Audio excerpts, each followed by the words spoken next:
UP के मुख्यमंत्री योगी आदित्यनाथ ने कहा कि सरकार भ्रष्टाचार करने वालों के खिलाफ कड़ी कार्रवाई की तैयारी में है। ऐसी कार्रवाई होगी कि भ्रष्टाचार में लिप्त व्यक्ति अपने परिवार में सरकारी नौकरी करने वाला आखिरी होगा।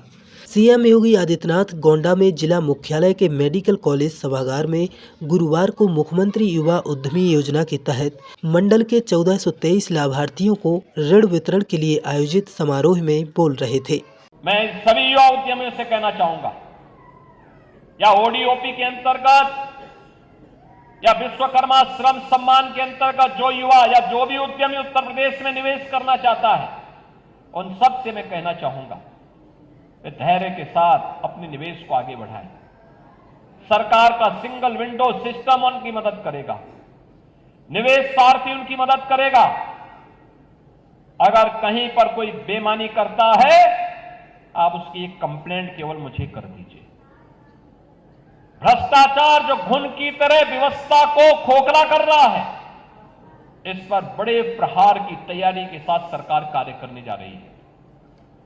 हमने पहले ही कहा है कि अपराध और अपराधियों के प्रति, भ्रष्टाचार और भ्रष्टाचारियों के प्रति सरकार जीरो टॉलरेंस की नीति के तहत काम करेगी, और उसी जीरो टॉलरेंस की नीति के तहत मैं आपका आह्वान करने के लिए आया हूं।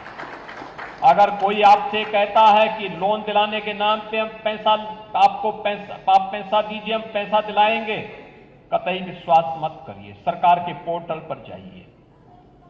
अगर कोई आपसे अनावश्यक रूप से धनराशि की मांग करता है, आप उसकी शिकायत करिए। हम उसकी जांच करवा करके जवाबदेही तय करवा देंगे वहां पे।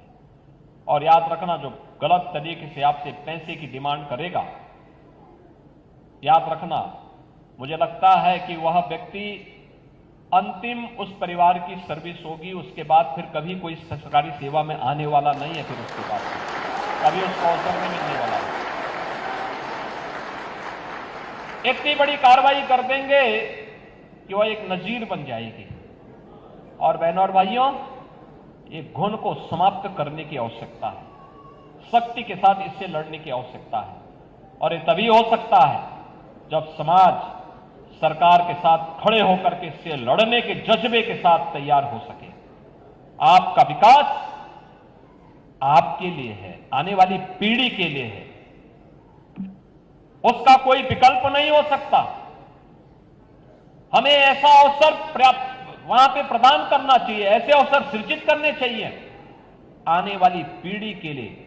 आपके द्वारा तैयार किया गया वातावरण एक स्मरणीय बन जाए, आपके प्रति उनके मन में स्वतः श्रद्धा का भाव पैदा हो जाए।